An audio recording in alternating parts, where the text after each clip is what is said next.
Like and subscribe right now, or else this will be in your bed tonight. Escape room workers of Reddit. What's the most absurd thing players have done? I interviewed for a job at an escape room. They told me that one of their standard instructions you must tell every group is to not stick things in electrical outlets because too many people did it. What's fked uppies? I went to an escape room in LA where one of the puzzles was literally to stick a fork in a socket. Everyone told me I was insane when I suggested it, but two of the prongs were folded back and there was fake soot around the fake outlet. I did it, and boom, gave us the next clue. I thought it was super stupid though. Why risk people learning that behavior and trying it elsewhere? I've heard of multiple escape rooms where one of the solutions is to do something like this. That would be really dangerous under normal conditions. I can't even begin to fathom the stupidity involved in teaching your customers to potentially kill themselves in order to win the game. Had a group come in. I noticed they had been drinking a little, but seemed mostly fine. So I let them into the room and start the clock. They were just wandering around. At the half an hour mark they were laying on the floor and rolling around. They didn't do any harm to the room. I don't remember if they even solved one puzzle. When I let them out after an hour they claimed it was fun. But they didn't really do anything, and did they remember it the next day? IDK. That doesn't sound like they were drunk. It sounds more like they were tripping. Escape room enthusiast here. We spent far more time than I care to admit trying to figure out what the hell the numbers written in Sharpie on the underside of the rug in the middle of the room meant. Turns out they were an inventory number from the thrift store the designer bought the thing from, and nobody else had ever noticed them before. We still won, but that wasted a lot of our time. It's brave of you to admit that. You could have easily swept it under the rug. I once had a group of drunk guys go in, and they ran through their allotted hints pretty quickly. They asked for another hint, and we said over the speakers that they were out of hints. One of the guys threatened to start taking off his clothes until we gave another hint. Edit. For everyone asking, we didn't even have to give him the extra hint. His friends chilled him out and ended up finding the next clue pretty shortly after that. Every time I've gone to an escape room they've asked us how detailed and or frequent do they want us to get hints, but never said that there's a limit on hints. My assumption would be that if some people need more hints than others, then fine. Only problem comes if it's the sort of place where they offer free SHT for fast times, in which case there can be conflicts with how many hints a team might want compared to what can be given. In the Netherlands there is this prison escape room, where everyone is a prisoner and you have to escape prison. It is done in an actual ancient prison. There are about 300 participants and 85 actors, mostly prison guards and some prisoners. They have over 15 storylines which you can follow, and there are other inmates, actors, which will lead those storylines and send you one quests. Coming back to the question, at the beginning they warned everyone that no physical contact is allowed because during the first time people would actually threat each other to get money and guards have been attacked. Also they had to warn people that you weren't supposed to try climbing the 50 feet high prison wall. Damn, that sounds expensive. I like it was about 80 euros a person, so like a nice dinner. I looked into it a while back. Edit. People get mad at me saying 80 euros is a nice dinner, but you're really gotta chill and realize that it's a preference thing. I know I could settle for an 8-piece chicken McNuggets, but that isn't exactly it for every occasion. Mate worked at an escape room, and he told me that some guys tried to smash a hole in the wall to get out because it was an Alcatraz themed room. Alcatraz themed room. Please tell me your mate had to say welcome to the rock when starting the room introduction. Bonus points if you said with his best Sean Connery impression. First thing I had to learn working at an escape room, everything, yes everything, in the room was going to be dismantled, pulled on, or messed with in some way.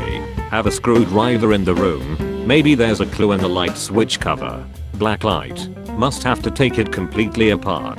TV for clues, must have to unplug/change inputs.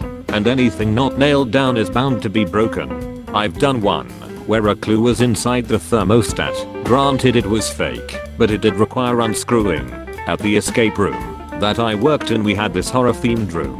In the room there was a real HVAC breaker panel with a big red lever and huge text saying danger, high voltage/death. Given the theme of the room was horror, I thought it was part of the game and the danger sign added to the theme. Nope, turns out it was an actual functioning high voltage switch. It got boarded up and covered before we officially opened the room. One guy pissed on the wall, thinking the plaster was snow. WTF. I think he was drunk or very old and very nearsighted. One of them believed the clue was inside them. The files are in the computer. That coconut cake recipe was worth searching. Not sure if this counts. I did an escape room with a group of friends. At the end, you found a flash drive which was supposed to be plugged into a computer. We opened the document and there were instructions to print. We got print, and the printer gave us an out of ink error. We assumed this was part of the game, and started looking for a magenta cartridge. Then an employee slipped in the room, replaced the cartridge, and told us to hit print again. Apparently it was not part of the game. They just ran out of ink. I can't imagine building an escape room and thinking, oh, you know what's dependable and works all the time, that we should allow the general public to touch. Printers. Nothing ever goes wrong with those. At an escape room near me, they had a group of lads on a stag do. These guys got very drunk, and during the escape room, thought they could escape via the sewers. They managed to rip out the manhole cover which was bolted down into concrete. This cover is now permanently broken as it's too expensive to fix, they said. Advised us to not escape via the sewers. Holy SHT. Never underestimate a pissed up stag do, I guess. I don't work at one, but my coworker went to one last year and his story was hilarious. He's a really serious guy from Boston. Got talked into going to one with his wife and a few old friends that had come down for vacation. He said as soon as they walked in he saw a broom that looked completely out of place, so he grabbed it. He thought they'd need it at some point. They made it out of the first room. They go to the second room and he's still got the broom. He swears it was just too out of place to not be part of the puzzle at some point. They make it through the second room. The third room, they get stuck. They're reading the clues over and over, and he gets fixated on the broom while everyone else is searching the room. He's looking it over up and down, checking the handle for markings. Mind you, he has terrible near sight vision, and checking the bristles. Time's running out, and he's arguing with his wife at this point that the broom has the final clue. Time runs up, they walk out, and the crew is just dying laughing at him. Someone left the broom by mistake, nothing more, nothing less. He carried that damn broom through 3 rooms. He got a good laugh about it later, but he was embarrassed at the time. It was a great story he told the next morning at work. Well, to his credit, that broom was completely out of place. One time, a group was trying to figure out the code to a locked compartment. So this huge guy in the group decided this was a waste of time and tried to rip off the compartment door with his bare hands. He was almost successful, but we stopped him before he could do further damage to the door. He didn't understand what was wrong. Another one happened where a group were handcuffed and they couldn't find the key. The game master was trying to give them clues to find the key, but they still couldn't find it. So one group member thought it would be best to use his leg. There was a table in the room with some items on it. He proceeded to knock over all the items with one kick. That group didn't win. I went to one where there were 3 identical rooms which teams competed in at the same time. If you finished, you then got to watch and listen to the other teams. Our team did pretty well, and we got to watch the other 2 teams try to complete it. Anyway, there was this one lock which was a number combination and you solved it by finding some sheet music in a book with 5 notes on it which corresponded to numbers. The piece was entitled The Key or something similar, so you knew you needed it for the lock. Anyway, this other team, instead of converting to numbers and putting in the combination, chanted this 5-note tune at the lock. When it did not work, they tried again, then someone else tried.